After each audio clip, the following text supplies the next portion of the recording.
हरे कृष्ण। ग्रंथराज श्रीमद्भागवतम की जय। श्रील प्रभुपाद की जय। गुरु परंपरा की जय। निताय गौर श्रीतान प्रमानंदे। हरि हरि बोल। Shrimad Bhagavatam in story form. Narayan नमस्कृतं नरं चैव नरोत्तमं देवीं सरस्वतीं व्यासं ततो जयमुदीरयेत् नष्टप्रायशो भद्रेषु नित्यं भागवत सेवा भगवते उत्तम श्लोके भक्ति भवति नैष्ठिकी. Śrīmad-Bhāgavatam in story form, chapter 30. King Chitraketu, Canto 6. Maharaja Parikshit inquired, O learned Brahmana, demons are generally sinful due to being absorbed in the modes of passion and ignorance. How then could Vitrasura have attained to such an exalted state of love for the Supreme Personality of Godhead? Right. Demons are generally sinful due to being absorbed in the modes of passion and ignorance. So, how could Vitrasura, who was a asura, a demon, who have attained to such an exalted state of love for the Supreme Personality of Godhead? In spite of being situated in the mode of goodness, even great sages and demigods hardly ever render pure devotional service unto the Lord. Among the living entities within the material world, who are as numerous as atoms, a very few are human beings, and among them only a few are interested in following religious principles. Out of many persons who are following religious principles, only a few desire liberation from the bondage of material existence. Among many thousands of these, one may become actually liberated by having given up all attachment to society, friendship, love, country, wife, and children. Among many millions of liberated persons and those who are perfect in knowledge, one may be found who is an unalloyed devotee of the Supreme Personality of Godhead Narayana, for such devotees are extremely rare. How could such a sinful demon like Vritrasura, who always gave trouble and anxiety to others, become so advanced in Krishna consciousness?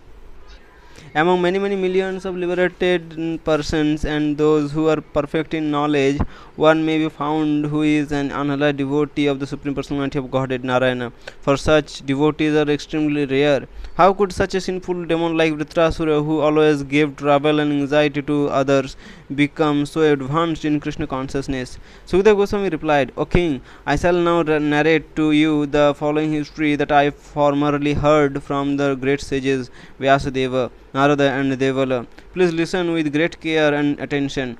There was once a king named Chitraketu who ruled the entire earth from his capital within the province Surasena.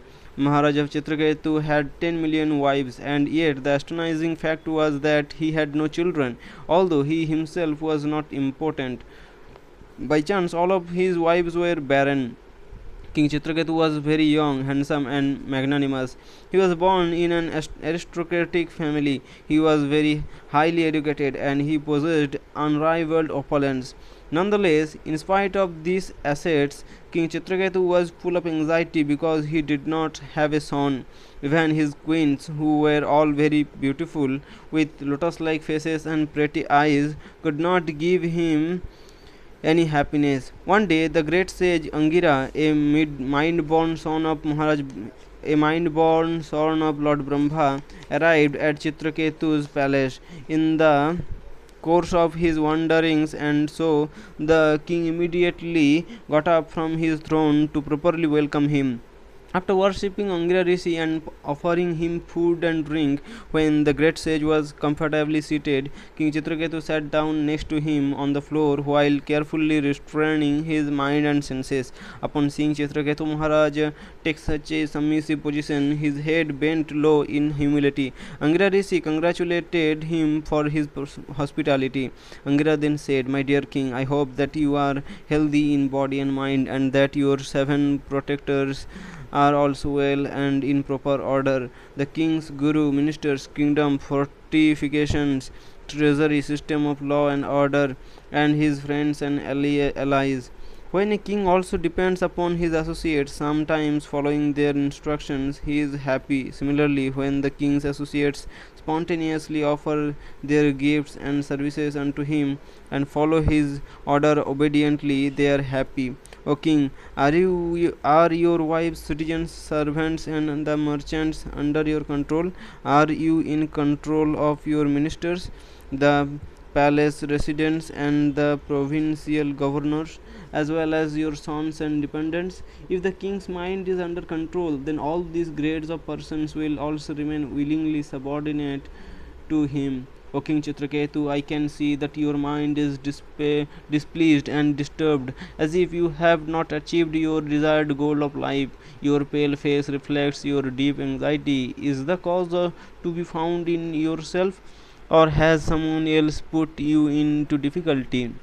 Maharaja Chitraketu replied while bending low with great humility, O great soul, due to being freed from the reactions of sinful life, you can understand everything external and internal regarding the embodied conditioned souls like us, and yet you have inquired from me about the cause of my anxiety.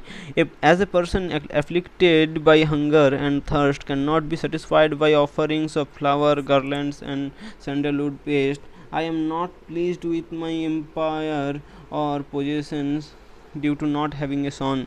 O great sage, please save my forefathers as well as myself from hellish life by enabling me to have a son. Being very merciful to the king, Angira Rishi performed a particular sacrifice wherein sweet rice is offered to the demigod Tvashta. The prasadam was given to the first and the most qualified of Chitraketu's queens, named Krityadyuti.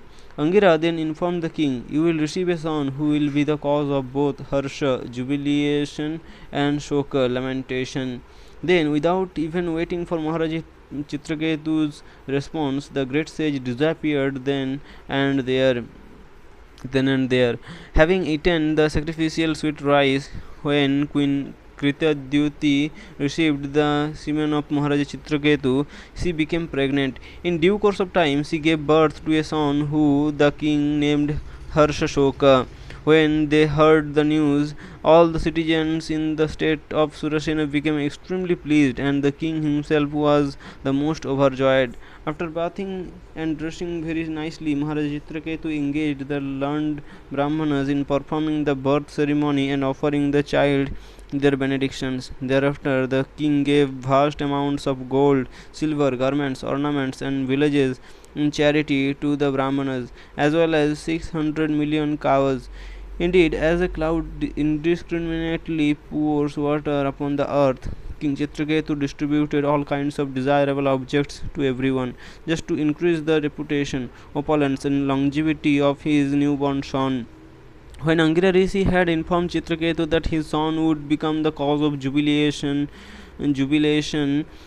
as well as lamentation, the king did not really understand the significance of the statement. Due to being overjoyed simply by the prospect of getting a son, Chitraketu thought there will certainly be jubilation upon his birth, but due to being an only child, he will no doubt become very proud of his position.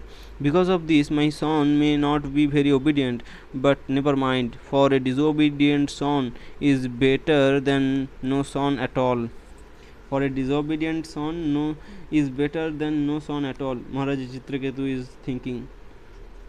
When a poor man gets some money after going through much difficulty, his affection for his wealth increases daily. In the same way, when King Chitraketu and Queen Kritadyuti finally received a son, their love for the child grew excessively day by day. Upon seeing Kritadyuti's son, however, the millions of co-wives became very agitated with the desire to have sons of their own, and thus they appeared to be suffering from high fevers. As King Chitraketu very carefully raised his small son, his affection for Kritadyuti also increased, so that he simultaneously lost interest in his other wives who had no sons. In their distress, which was caused by envy, the barren queens lamented, We are condemned. A wife who has no sons is neglected by her husband and dishonored by her co-wives, who treat her just like a maid servant. Being neglected by their husband and seeing Kritadyuti's great fortune, these co-wives' burning envy became increasingly strong, so that gradually they lost all good intelligence. Being extremely hard-hearted and intolerant, they finally vented their pent-up anger and envy by poisoning the small boy. Some time later in the day, while walking within the palace, Queen Kritadviti thought, "My son has been sleeping for such a long time," and so she ordered her nurse to bring him. When the maidservant approached the so-called sleeping child, however, she saw that his eyes were turned upwards and his body was devoid of any other signs of life. When she understood that the child was dead, the maidservant cried out, "Now I am doomed," and fell onto the floor while beating her breast with both hands. After hearing the maidservant's loud cries, Kritadviti came running, and when she saw that her dear son had died, she immediately fell unconscious onto the floor, so that her hair and dress became disarrayed. The palace residents could hear Kritadviti wailing loudly, and so they all quickly arrived at the spot. When they saw that the young prince had unexpectedly died, they also began to cry very piteously. Although the queens that had given the child poison did so just to make a show. When King Chitraketu heard that his son had died from some unknown cause, he became practically blind due to the grief that raged in his heart like a blazing fire. While rushing to see the dead child, he kept stumbling, and thus he repeatedly fell onto the floor. Surrounded by learned Brahmanas, his ministers, and other government officials, King Chitraketu fell unconscious at the feet of his son, his hair and dress scattered. After regaining consciousness, the king remained speechless for some time, and while breathing heavily, tears poured from his eyes. Upon seeing her husband's pitiable condition, the queen began lamenting very sorrowfully, and this served to increase the pain within the hearts of the Brahmanas, ministers, and the king's other well wishers. Kritadviti's tears melted the black ointment that decorated her eyes, and then moistened her breasts, which were covered with kumkuma powder. As she lamented, the queen's loud crying resembled the sweet sound of curari bird. O Providence, O Creator, you are certainly inexperienced, for during the lifetime of a father you have caused the death of his son. By thus acting in opposition to your creative laws, you have proved yourself to be the enemy of the living entities and never merciful. My lord, you may argue that since everyone lives and dies according to his own fruitive activity, there is no law that a father must die within the lifetime of his son.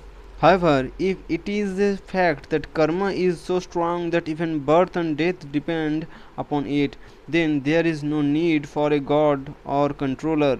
Again, you may argue that God is necessary since the material nature has no power to act independently. However, it can be counter argued that since the family ties you have created are disrupted by fruitive activity, everyone will cease from raising their children with affection, but will instead neglect them. My dear son, since I am helpless and aggrieved, you should not give up my company.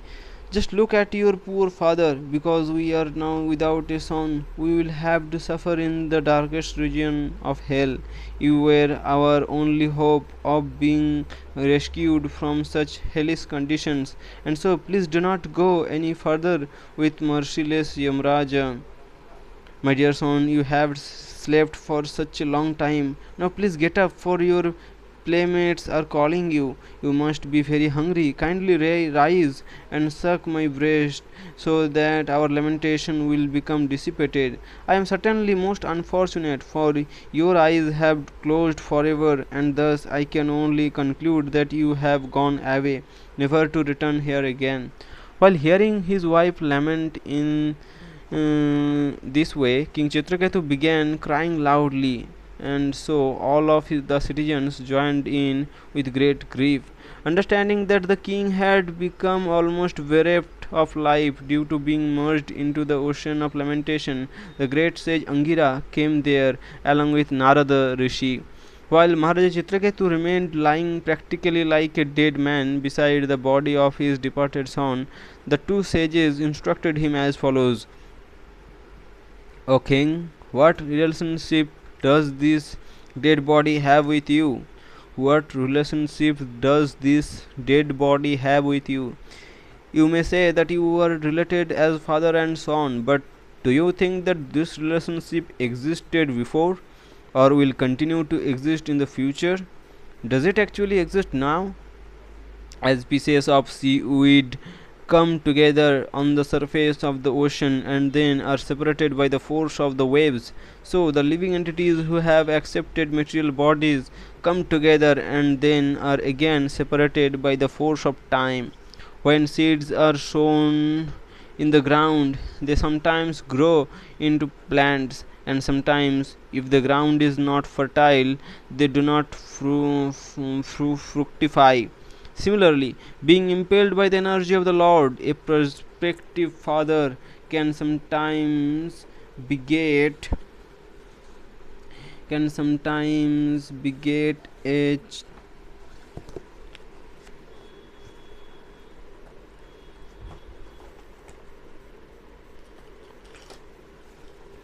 Similarly, being impelled by the energy of the Lord, a prospective father can sometimes beget a child, but then again, sometimes conception does not take place. Therefore, one should not lament over the artificial relationship of parenthood, which is ultimately controlled by the Supreme Lord. Every living being is in a temporary situation, and so is the entire cosmic manifestation. Thus, all varieties of material manifestation are not factual, although they cannot be considered as non existent or unreal. The Supreme Personality of Godhead is not personally interested in this temporary cosmic manifestation. Nonetheless, just as a boy on the beach builds sand castles that have no intrinsic value, the Lord creates by engaging a father to beget a son. He maintains by engaging a king to see to the public's welfare, and he annihilates through agents for killing, such as snakes. Although these instruments of creation, maintenance, and annihilation have no independence, due to the spell of the illusionary energy, one thinks himself to be the creator, maintainer, and destroyer. As one seed is generated from another seed, from one body the father, through another body the mother, a third body the child is produced. Divisions of generalization and specification, such as nationality and individuality, are the imaginations of persons who are not advanced in knowledge. King Chitraketu was destined not to get a son, so that even though he married many thousands of wives, all of them proved barren. Due to the blessings of Angira Rishi, a son was sent by the grace of Maya, but the child was not to live for long. Knowing this, Angira had informed the king that he would beget a son who would cause him both jubilation and lamentation. Now, after hearing the instructions of Angira and Narada, King Chitraketu became enlightened, and thus he was relieved from his false lamentation. Becoming enlivened with a new hope, Maharaja Chitraketu wiped away the tears from his face and addressed the two sages as follows: You have come here dressed as Abadhutas, just to cover your real identities. Still, I can understand that you are the knowers of everything, and thus the most exalted of all personalities. Sometimes, just to benefit materialistic persons like us who are always absorbed in sense gratification, great devotees dress like madmen and wander over the surface of the earth according to their own desire. I am foolish, just like an animal, but I am confident that you can impart to me real understanding. Therefore, please ignite the torch of knowledge and thus save me from the darkness of ignorance. Angira Rishi replied, "My dear king, when you had desired to have a son, I approached you. I am the same Angira Rishi who enabled you to have this child, and this is the great sage Narada, the direct son of Lord Brahma. My dear king, it is very unsuitable for an advanced devotee of the Lord like you to become absorbed in lamentation over the loss of something material. Therefore, we have come here to relieve you of this false grief, which is born of ignorance. When I first came to visit you, I could have given you the supreme transcendental knowledge, but because you were so materially absorbed, I only gave you a son. Now, however, you are actually experiencing the misery of a person who has sons and daughters because they are all temporary. One's wife, friends, relatives, palace, kingdom, treasury, military power, and all other opulence and objects of sense perception are causes of fear, illusion, lamentation, and distress. Because of their impermanence, they are no better than a Gandharva Nagara, dreams, or mental concoctions. Only because of our past actions do we create the temporary mental concoctions of wife, children, and property, and on the basis of these dreams we perform further activities. My dear king, please consider who you really are. Are you the body, the mind, or the soul?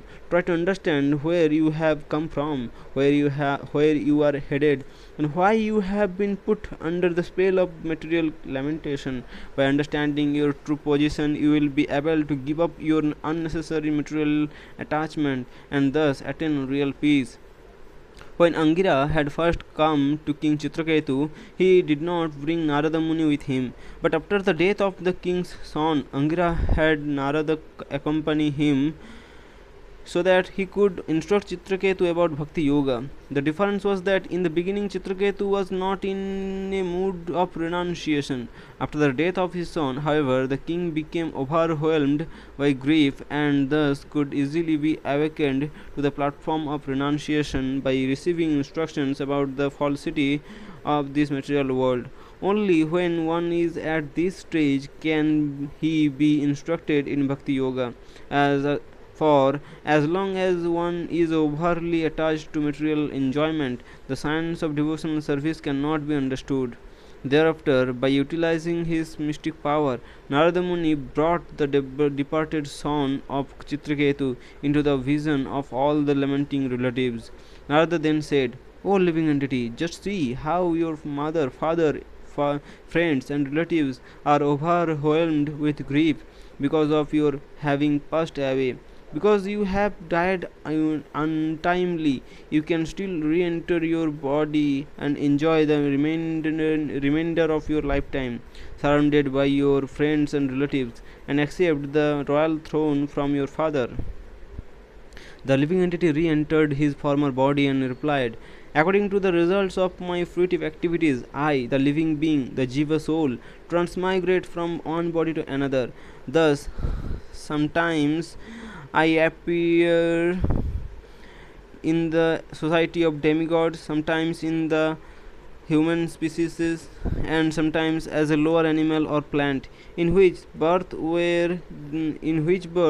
were these persons my mother and father? Because no one is my actual mother and father, how can I accept these two persons as my parents?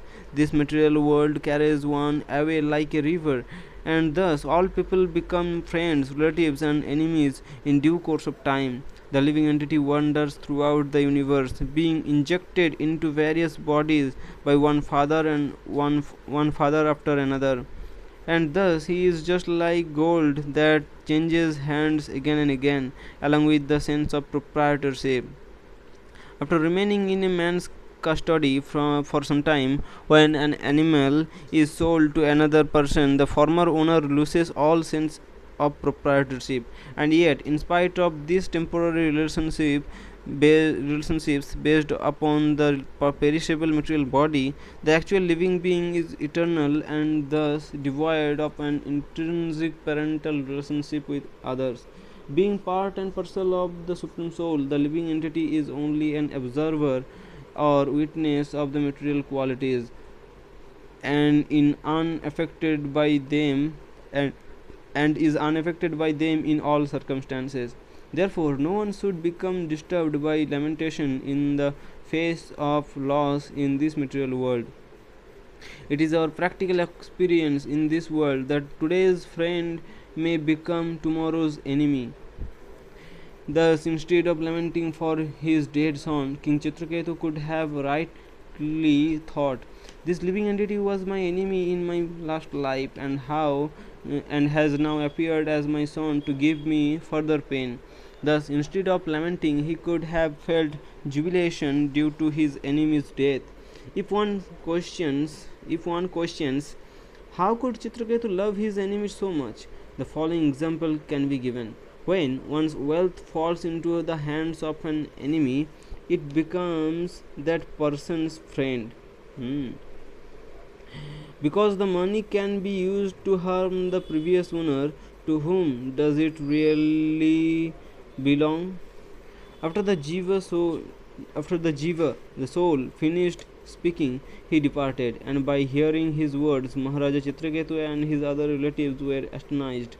By cutting off the shackles of affection which had been based upon their illusory relationship with him, all the boy's relatives gave up their false lamentation, performed the necessary funeral ceremonies, and then burned the dead body. The queens that had poisoned the child lost their entire bodily luster due to shame, and by remembering Angira's instructions, they gave up their ambition to bear children. Under the direction of the Brahmanas, they went to the shore of the river Yamuna to bathe and atone for their sinful killing of the child. As a result of hearing from the two great sages, Chitraketu became fully enlightened with spiritual knowledge, and thus he was able to come out of the dark well of family life, just as an elephant emerges from a muddy reservoir of water. After bathing in the Yamuna, King Chitraketu offered oblations of water to his forefathers, and then worshipped the two sons of Brahma. Thereafter, being very pleased with Chitraketu, Narada addressed him as follows: "My dear king, please receive from me this mantra with great attention, for it is most auspicious. By very carefully chanting this mantra in 7 nights, you will be able to see the Supreme Personality of Godhead face to face. O Supreme Lord, who is addressed by the Omkara Pranava, I offer my respectful obeisances unto you, O Ultimate Truth, one without a second. You are the greatest and are self-sufficient, and thus I offer my respectful obeisances unto you. The words and mind of the conditioned soul cannot approach you, for material names and forms are not applicable to you. You are entirely spiritual, beyond the conception of gross and subtle forms. As pots made of earth are situated on the earth and then are transformed back into earth when broken, this cosmic manifestation is caused by the Supreme Brahman, remains situated in the Supreme Brahman, and then at last merges into the same Supreme Brahman. Since you, the Supreme Lord, are the cause of Brahman, I offer my respectful obeisances unto you. The Supreme Brahman emanates from the Supreme Personality of Godhead and expands like the sky. Although untouched by anything material, it exists everywhere, within and without. As iron has the power to burn by the association of fire, so the body, senses, living force, mind, and intelligence, although merely lumps of matter, can function when infused with a particle of consciousness by the Supreme Lord. O my Lord, your lotus feet are always being massaged by a multitude of the greatest devotees with their lotus bird hands. You are full of 6 opulences and are the Supreme Person mentioned in the Purusha Sukta prayers. Therefore, let me offer my respectful obeisances unto you." Having become Maharaja Chitraketu's spiritual master, Narada gave him these instructions and then departed for Brahmaloka along with the great sage Angira. For 1 week, King Chitraketu fasted, drinking only water, and with great care and attention he continuously chanted the mantra given to him by Narada. After just 1 week, Chitraketu was awarded the rule of the Vidyadhara planet as an intermediate byproduct of his spiritual advancement. Then, just a few days later, by the influence of the same mantra, King Chitraketu attained shelter at the lotus feet of Lord Anantadeva. Chitraketu saw Lord Sesha's complexion to be as white as the fibers of a lotus flower, and he was dressed in bluish garments. His face was smiling, and his eyes were tinged with a beautiful reddish color. Surrounding the Lord were exalted liberated souls such as Sanat Kumara. As soon as he saw the Supreme Lord, King Chitraketu became cleansed of all material contamination, and thus he became situated in his original Krishna consciousness. While he remained silent and grave, tears fell from Chitraketu's eyes, and the hair on his body stood up on end due to ecstatic love for the Lord. As he offered his obeisances, Maharaja Chitraketu's tears of love wetted the place where the Lord's lotus feet rested, and because his voice was choked up due to ecstasy, he was unable to speak for a considerable time. Finally, after pacifying his mind by means of intelligence, King Chitraketu offered his prayers as follows: O my Lord, although you cannot be conquered by anyone, you are certainly conquered by devotees who have control over their mind and senses. Such devotees can keep you under control because you are causelessly merciful to those who have no desire to obtain material profit from you. By giving yourself to the devotees, you captivate their hearts and thus also gain full control over them. My dear Lord, since the demigods headed by Lord Brahma are nothing but small portions of a portion of you, their partial creative power does not make them God. Consequently, their conceptions of themselves as separate lords is merely false prestige and not factual.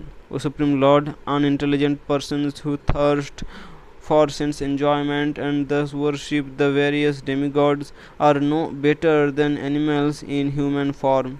Because of their animalistic propensities, they fail to worship your lordship, but instead worship the insignificant demigods who are but small sparks of your glory. With the destruction of the universe, the demigods and their benedictions also vanish. Just as the nobility ceases to exist as soon as the king is no longer in power. However, if persons who are obsessed with material desires worship you, you are transcendental and eternal, they can become immune to rebirth, just as sterilized or fried seeds do not fructify into planets. Living entities are subjected to the repetition of birth and death due to being conditioned by material nature. However, one who is inclined to associate with you in transcendence escapes the conditions of material existence. O unconquerable one, you are the propounder of Bhagavata Dharma, which is the uncontaminated religious system for achieving shelter at your lotus feet. Bhagavata Dharma entails serving the Supreme Personality of Godhead without personal desires, and thus dualistic conceptions such as your religion and my religion are completely absent. God is one and God is for everyone. There is no question of what you believe and what I believe. There is no question of what you believe and what I believe. The followers of religious systems without a clear conception of God have always fought amongst themselves, but Bhagavata Dharma is not a concocted sectarian belief. Those who are actually Krishna conscious cannot have any enemies, for their only engagement is to induce others to surrender to God. All forms of religion except Bhagavata Dharma are followed by ignorant persons who work for the attainment of fruitive results under the conception that there is a distinction between you and I, and yours and mine. Krishna conscious persons, however, know that they are Krishna's and Krishna is theirs. Krishna conscious persons, however, know that they are Krishna's and Krishna is theirs. There are other low class religious systems that persons engage in for the purpose of killing their enemies or gaining mystic powers, but since these are all full of passion and envy, they are actually irreligious. By causing pain to one's own self due to self envy, and by causing pain to others, one arouses the anger of the Supreme Personality of Godhead. On the other hand, those who follow the instructions of Śrīmad-Bhāgavatam are equal to all living entities without consideration of high and low, and such persons are called Aryans. My dear Lord, it is not impossible for one to become immediately freed from all material contamination simply by seeing you.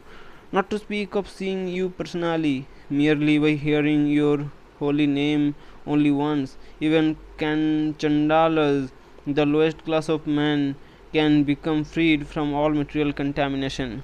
My dear Lord, because of seeing you, the contamination of sinful activities and the resultant lusty desires and material attachment that had always filled my mind and the core of my heart has been wiped away. Whatever is predicted by the great sage Narada cannot be otherwise, and thus I have attained your audience as a result of his mercy. O unlimited Lord, as the Paramatma, you are the knower of everything. In the presence of the sun, there is nothing to be revealed by the light of a glow worm. Similarly, in your presence, there is nothing for me to make known. O Lord, who holds all the universes upon your thousands of hoods like so many mustard seeds, I offer my respectful obeisances unto you. The Lord was very pleased by King Chitraketu's prayers, and so he replied to him as following: O King, due to having accepted the instructions of the great sages Narada and Angira, you have become completely aware of transcendental knowledge. As a result of this, you have been able to see me face to face, and thus it is to be understood that your life has become completely perfect. When a living entity forgets his spiritual identity due to thinking of himself as different from me, his conditional life begins.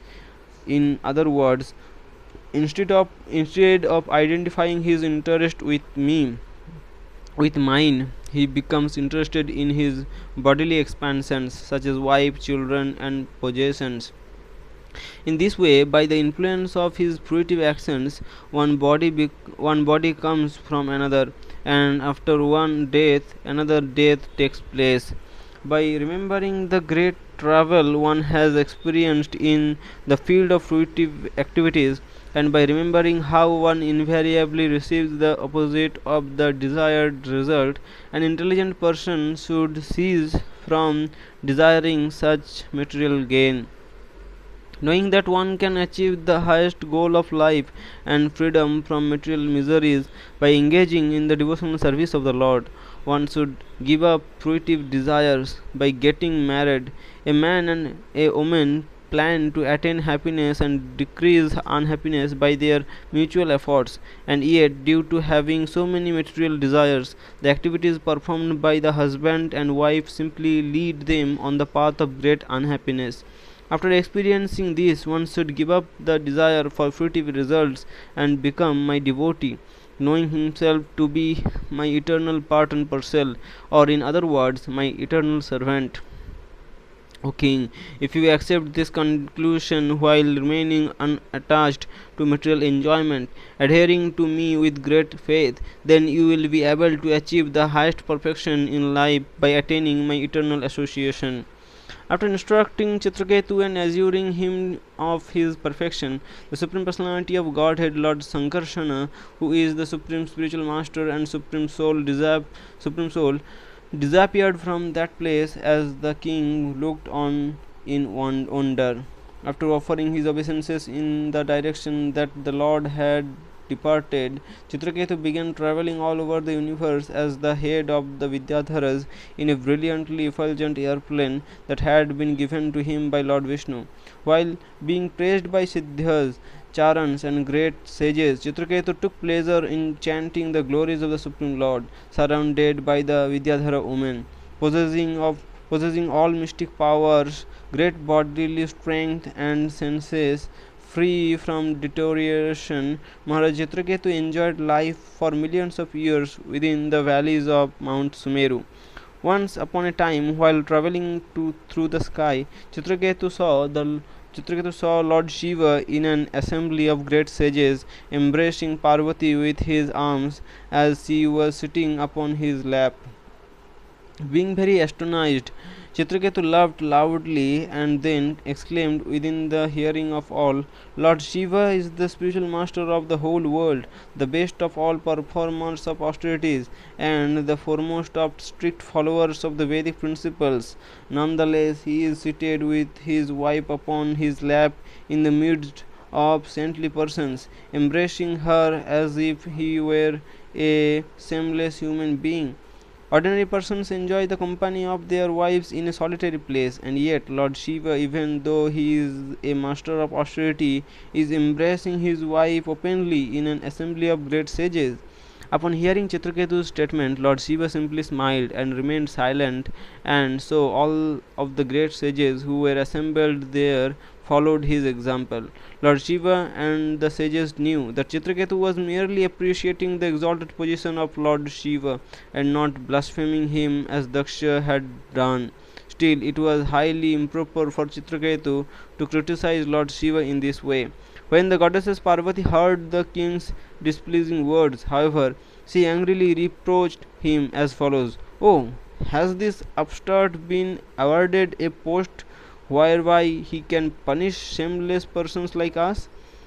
Is he now the only master of everything? It is a shame that Lord Brahma, the four Kumaras, Narada, Manu, and other such exalted personalities are ignorant of the principles of religion. They must have forgotten the rules of etiquette because they have never tried to stop Lord Shiva from behaving improperly. This Chitraketu is the lowest of Kshatriyas, for he has impudently stepped over the heads of higher authorities to insult Lord Shiva, who is religion personified and the spiritual master of the whole world. For this reason, he must be punished. Because he is puffed up, thinking I am the best, he does not deserve to approach the shelter of Lord Vishnu's lotus feet. O impudent one, my dear son, you must now take birth in a low, sinful family of demons, so that you will learn not to ever again commit such an offense against exalted personalities. Chitraketu had become somewhat proud of the fact that he had received the favor of Lord Sankarsana, and thus he thought himself to be a superior controller of the senses and thus able to criticize all others. Immediately upon being cursed, however, Chitraketu descended from his airplane and bowed down before Parvati with great humility. He then said, My dear mother, I accept your curse with folded hands, knowing that happiness and distress are awarded to me by the demigods as a result of my past deeds. I do not mind receiving whatever I may deserve. This material world resembles the waves of a constantly flowing river, and thus different conditions are manifested, one after another. Because all such material conditions are miserable and temporary, what is a cause and what is a favor? What are the heavenly planets and what is hell? What is actually happiness and what is distress? O mother, you have become unnecessarily angry, but I do not blame you, for I know that whatever happiness and distress I receive is destined due to my past activities. Although I did not speak wrongly, I do not beg to become relieved from your curse. From your curse. Instead, I wish that whatever wrong you think I had committed may be excused by you. Chitraketu knew that he had not acted offensively towards Lord Shiva, and so he considered that higher authority must have ordained his punishment. Actually, the Lord wanted Chitraketu to return back home, back to Godhead as soon as possible. By acting through the heart of Parvati, the Lord cursed Chitraketu to become a demon, such that all his sinful reactions would be quickly terminated, thus clearing his path to liberation. After pacifying Parvati, Chitraketu boarded his airplane and then departed while the assembly looked on. When Lord Shiva and Parvati saw how Chitraketu had remained unafraid in spite of being cursed, they smiled in astonishment. Thereafter, in the presence of the great sages, headed by Narada as well as his personal associates, Lord Shiva addressed his wife as follows: My dear beautiful Parvati, have you understood the greatness of the Vaishnavas? Such servants of the Supreme Lord are not at all interested in any kind of material happiness. Hmm. Material kind of happiness. Such devotees whose sole interest is the service of the Lord never fear any condition of life, and thus for them heaven, hell, and liberation are all the same. Hari Bol. Actually, King Chitraketu is a dear devotee of the Lord. He is equal to all living entities and free from attachment and hatred. I am also dear to Lord Narayana, and thus no one should be astonished by our activities, which are always free from attachment and envy.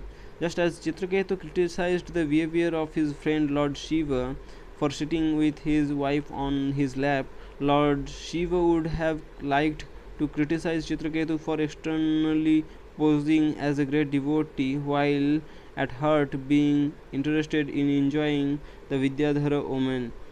Being a less intelligent woman, Parvati had not understood this joking relationship between the two devotees. However, after hearing her husband's speech, she became very ashamed for having cursed Chitraketu, and thus, while admitting her fault, she covered her face with the border of her sari. Thereafter, the same Chitraketu appeared as a demon from the sacrificial fire of Twashta and became known as Vritrasura. Still, despite his birth in a demoniac species, Chitraketu remained fully equipped with transcendental knowledge and thus was never out of touch with Krishna consciousness. Hari Bol. Hare Krishna.